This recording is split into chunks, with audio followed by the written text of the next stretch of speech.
Assalamualaikum warahmatullahi taala wabarakatuh. Salam sejahtera kembali lagi. Mudah-mudahanlah anda semua sihat walafiat lah pada musim-musim PKP ni. So insya-Allah tanpa melengahkan masa lagi, hari ini aku akan review tentang filem Daulat. Okey, filem Daulat ni basically dia menceritakan tentang politik lah.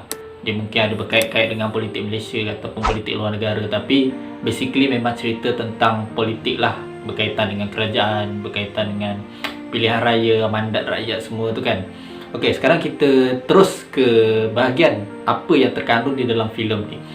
Okey, filem ini diarahkan oleh saudara Imran Sheikh dan dibintangi oleh Badinah Imran, Tony Yusof, ada Rashidi Ishak, Christina Suzen dan ramai lagi lah pelakon-pelakon tanah air kita ni. Okey, filem ni bergenre political thriller filem. So dia memang yang macam aku cerita tadi lah, dia berkait dengan politik-politik semua. Dan filem ini dia eksklusif di iFlix sahaja. So filem ni tak akan keluar dekat panggung lah. Ceritanya free je, tak ada masalah, tak ada berbayar pun apa. Okey, sebenarnya Daulat ni dia menceritakan tentang satu parti politik namanya Parti Muna. Muna ni dipimpin oleh Datuk Seri Hassan. Okey, Parti Muna ni dia dah kalah pada PRU yang sebelumnya.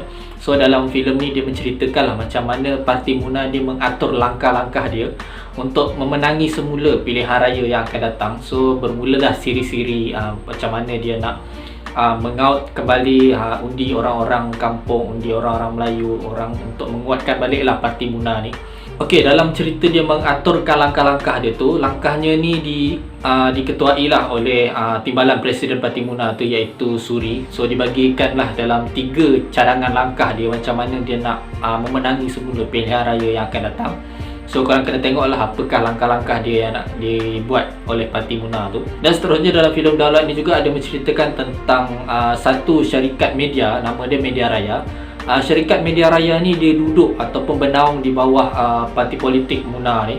So bila parti politik Muna ni kalah dalam pilihan raya, jadi dia punya bawah dia lah, naungan syarikat Media Raya tu pun diorang bergolak lah.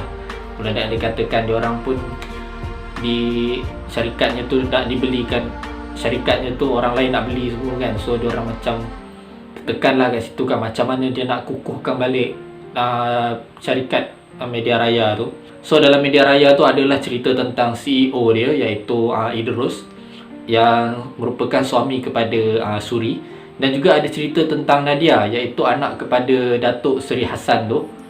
So adalah cerita-cerita dia kat situ kan. Korang kena tengoklah apa dia punya kisah dia, tak nak cerita lebih. Kita cerita yang basic-basic je, sebab kita nak ringkas, padat dan senang lah untuk difahami. Dan juga dalam syarikat Media Raya ni ada juga cerita tentang seorang wartawan ni, nama dia Jasmine. Jasmine ni dia ada seorang ayah tau. Ayah dia ni ada mengidap kanser, so kena buat pembedahan lah, tapi pembedahan tu memerlukan kos yang banyak. So nanti adalah cerita macam mana Jasmine tu nak mencari kewangan, macam mana dia nak melunaskan hutang-hutang untuk menjalani pembiayaan pembedahan ayah dia tu. So korang kena tengoklah filem ni.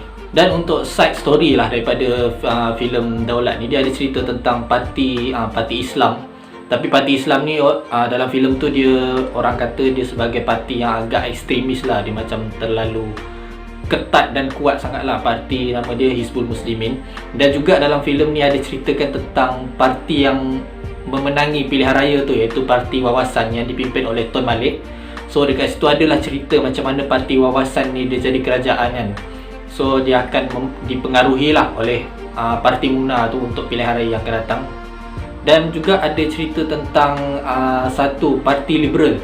Parti Liberal ni dia parti yang baru, sebab dia tubuhkan untuk semata-mata untuk mengaut undi orang-orang bandar dan juga orang-orang yang berfikiran liberal. Okay, basically filem ni memang aku suka lah. Dia punya jalan ceritanya, dia punya style, suasana dia memang boleh aku katakan ala-ala Hollywood lah. Dan cerita dia ni agak simple untuk kita faham. Macam kita tengok filem-filem politik lain, dia macam agak susah lah kau nak faham dia punya spin story di sana, spin story di sini. Yang cerita politik yang memang leceh sikit lah nak faham. Tapi dalam cerita ni dia mudah untuk korang faham, sebab cerita dia agak berjalan dengan smooth. Korang boleh senang catch lah benda-benda apa yang dia nak sampaikan situ. Itu antara yang aku suka lah daripada filem ni. Dan juga dia punya bahasa dia memang, oh man, memang mencarut. Dia style-style macam ni lah filem-filem barat kan. Dia mencarut, dia cakap perkataan tu, cakap perkataan ni. Dan sekarang kita pergi pada bahagian yang aku agak risau lah. Mungkin di bahagian ni aku tak seberapa minat, tak berapa suka lah. Sebab dalam filem ni kita lihat ada satu scene tu yang mungkin kita tak sedap untuk kita lihat, tak sedap untuk mata kita memandang benda-benda macam tu. Sebab ada dalam filem ni dia ada satu scene tu yang memang bagi orang-orang yang tengok ni, dia akan tertanya-tanya lah kenapa scene ni perlu ada dalam filem ni kan. Sebab dia macam mencerminkan imej yang buruk lah kepada orang-orang kita, lagi-lagi orang-orang Melayu yang beragama Islam ni. So dia letak scene yang macam tu kan.